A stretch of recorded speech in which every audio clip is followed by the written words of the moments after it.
अब सीधे लोकसभा लेकर चलते हैं। यहाँ पर केंद्रीय गृह मंत्री अमित शाह बोल रहे हैं। इंडियन पिनल कोड जो 1860 में बनाया गया, दूसरा है क्रिमिनल प्रोसीजर कोड जो 1898 में बनाया गया, और तीसरा है इंडियन एविडेंस एक्ट जो 1872 में बनाया गया।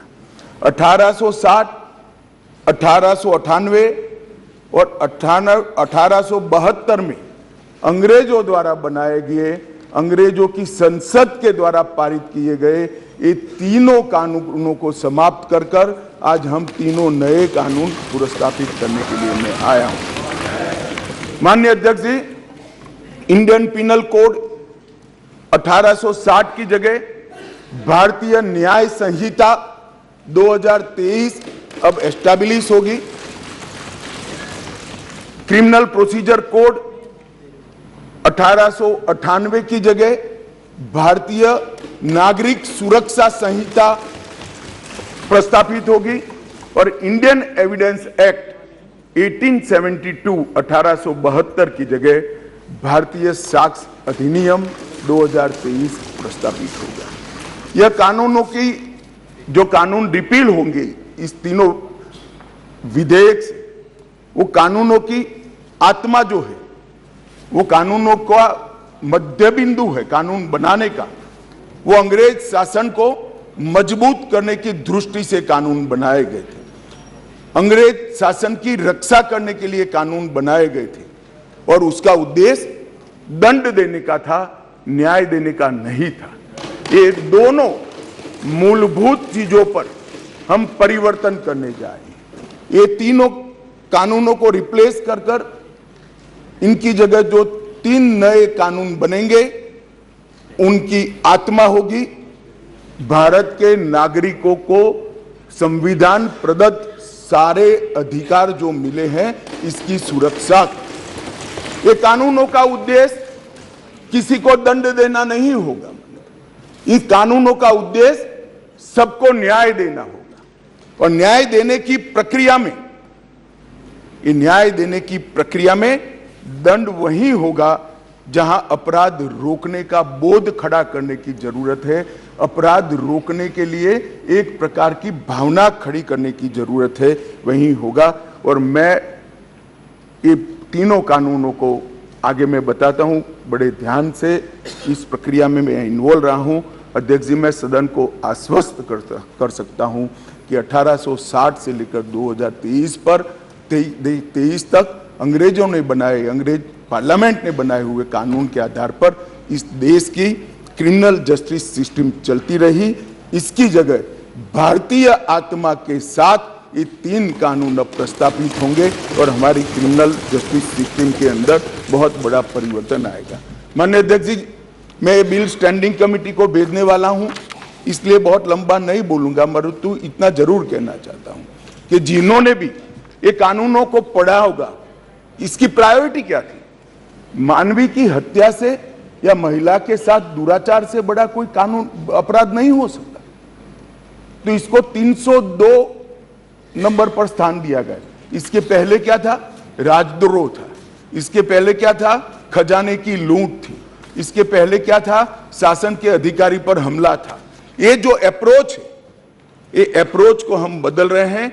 सबसे पहला चैप्टर इसमें आएगा महिलाओं और बालकों के साथ अपराध। दूसरा चैप्टर आएगा मानव वध और मानव शरीर के साथ जो अपराध होते हैं उसका आएगा।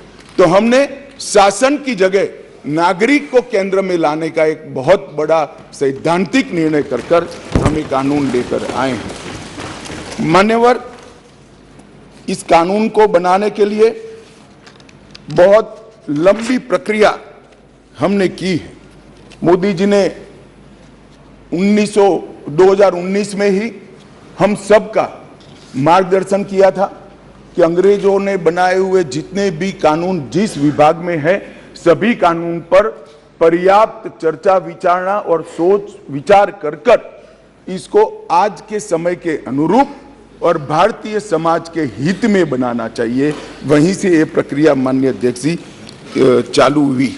ढेर सारी कंसल्टेशन की प्रक्रिया इसके लिए हुई है मान्यवर, मैं आपको बताना चाहता हूं, हर जगह पे व्यापक कंसल्टेशन किया गया है।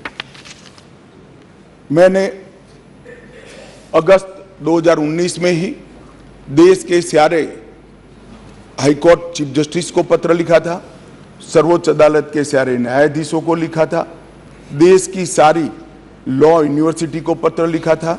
2020 में थोड़ी बेस बनने के बाद सारे सांसदों को लिखा, सारे मुख्यमंत्रियों को लिखा, सारे राज्यपालों को लिखा, संघ शासित प्रदेश के प्रशासकों को लिखा और ढेर सारे कंसल्टेशन के बाद ये प्रक्रिया आज कानून बनने में सफल हुई है। माननीय अध्यक्ष जी, इसका मुझे बहुत बड़ा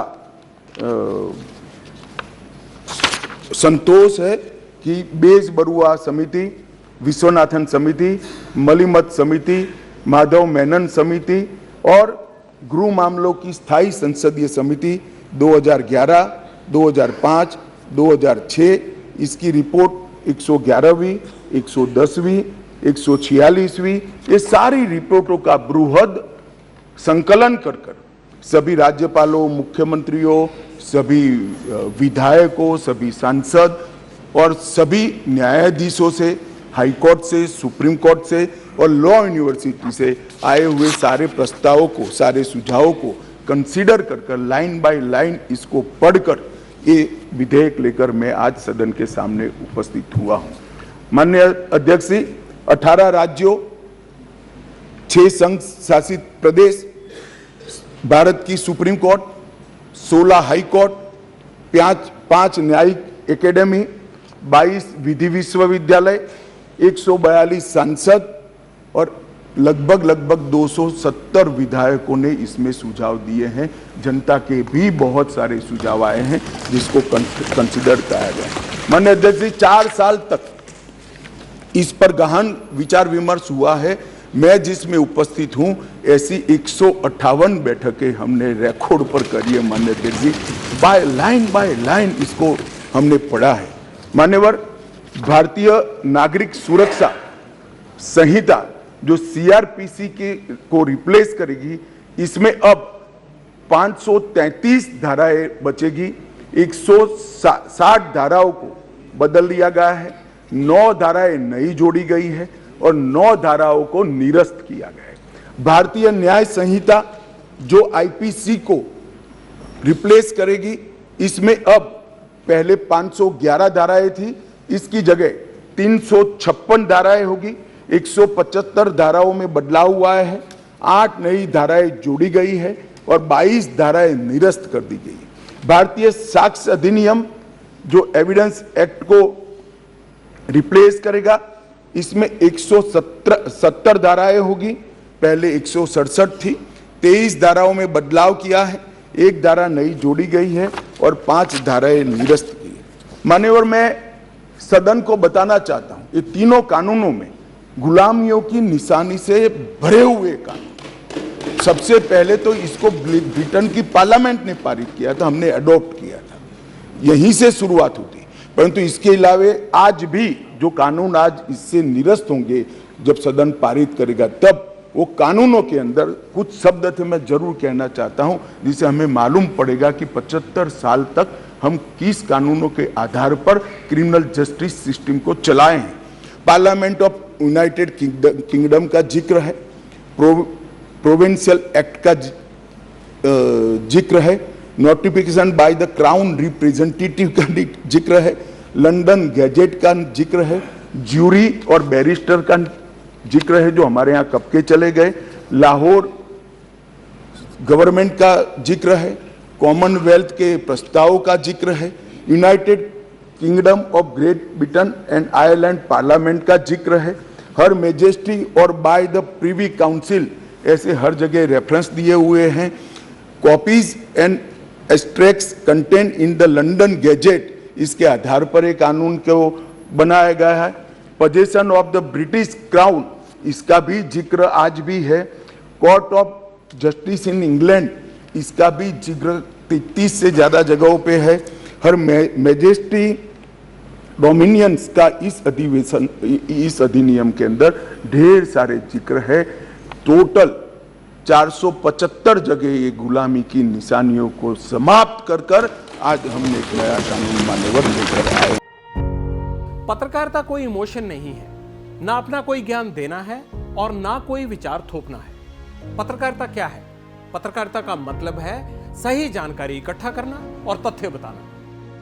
पत्रकारिता आज जितने महत्वपूर्ण दौर में है, शायद पहले नहीं थी। इस दौर से निकलने के लिए सिर्फ सच दिखाने की जरूरत है, वो सच जो आपके हित को आगे रखे। इसलिए अब रात 9 बजे प्राइम टाइम नहीं होगा, ये आपका टाइम है। जगविंदर पटियाल के साथ देखिए पब्लिक इंटरेस्ट 17 जुलाई से सोमवार से शुक्रवार रात 9 बजे सिर्फ एबीपी न्यूज पर। एबीपी न्यूज आपको रखे आगे।